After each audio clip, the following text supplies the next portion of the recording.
नमस्ते, आप देख रहे हैं ऑर्डिनरी और मैं हूं लालिमा। लड़कियां जब छोटी होती हैं तो अक्सर उनको कहा जाता है कि बड़ी होगी तो शादी करके दूसरे घर जाना होगा।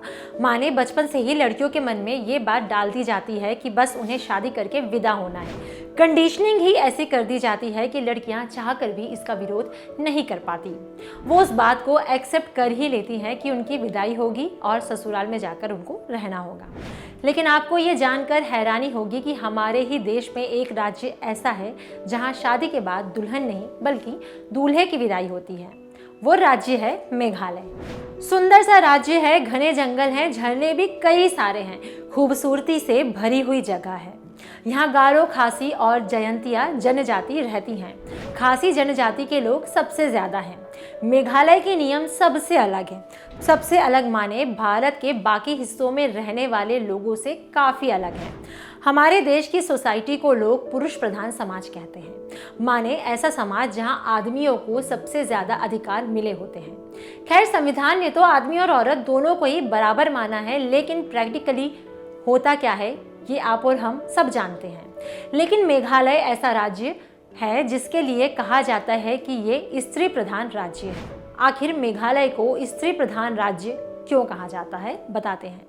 मेघालय की तीनों जनजातियों गारो, खासी और जयंतिया में ऐसा सिस्टम है कि शादी के बाद यहाँ दुल्हन की विदाई नहीं होती बल्कि दूल्हे की विदाई होती है।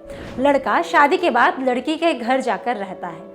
पिछले 2000 साल से यहाँ ऐसा ही हो रहा है।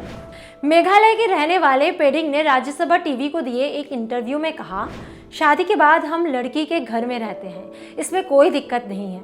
हम महिलाओं का सम्मान करते हैं। हमारे पूर्वजों ने भी इस परंपरा को निभाया था। ये परंपरा इतनी मजबूत है कि अगर लड़का पंजाब का रहने वाला है और वो मेघालय की किसी लड़की से शादी करता है तो उसे शादी के बाद लड़की के घर में ही रहना होता है। खासी समुदाय के किसी घर में अगर बेटी होती है तो सेलिब्रेशन भी बहुत तगड़ा होता है। ज़्यादातर हमने ये देखा है कि किसी घर में अगर 2 बेटियां हो जाएं तो लोग खुशी नहीं मनाते, लेकिन यहाँ ऐसा नहीं होता। लड़की के पैदा होने पर जमकर जश्न मनता है। वंश की बात की जाए तो ये परंपरा भी एकदम अलग है।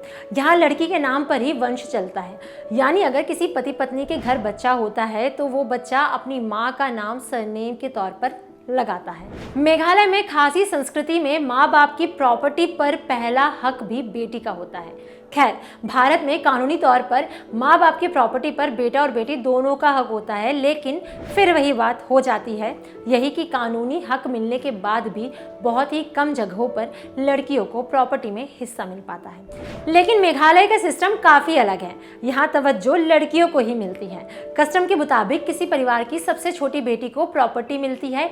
हालांकि अगर लड़की चाहे तो वो अपनी मर्जी से प्रॉपर्टी में अपने भाइयों को भी हिस्सा दे सकती है। इसके अलावा परिवार की सबसे छोटी बेटी के ऊपर अपने माँ बाप की देखभाल करने की जिम्मेदारी भी होती है। दिल्ली और देश के बाकी इलाकों में लड़कियों को रात में बाहर निकलने से मना किया जाता है। कहा जाता है कि वो सुरक्षित नहीं रहेंगी, लेकिन मेघालय में ऐसा सीन नहीं है। वहाँ लड़कियाँ रात में भी आराम से घूम सकती हैं। छोटी छोटी दुकानें भी औरतें चलाती हैं और देर रात तक उनकी दुकानें खुली रहती हैं। वहाँ की लड़कियाँ खुद को मेघालय में सुरक्षित महसूस करती हैं। मेघालय में लड़कियों को वो माहौल मिलता है जिनकी वो हकदार है। वहाँ दहेज जैसा घटिया कीड़ा भी नहीं है। यहाँ लोग औरतों को बराबरी का अधिकार देते हैं। मेघालय के बारे में जानकर आपको कैसा लगा और वहाँ के कस्टम के बारे में जानकर आप क्या सोचते हैं, हमें कमेंट सेक्शन में ज़रूर बताएं। अगर इस वीडियो को आप फेसबुक पर देख रहे हैं तो ऑर्डिनरी के फेसबुक पेज को लाइक करें। अगर इसे आप यूट्यूब पर देख रहे हैं तो ऑर्डिनरी के यूट्यूब चैनल को सब्सक्राइब करें। साथ ही बेल आइकन भी क्लिक कर दें ताकि हर नए वीडियो का नोटिफिकेशन आप तक सबसे पहले पहुँचे। Thank you.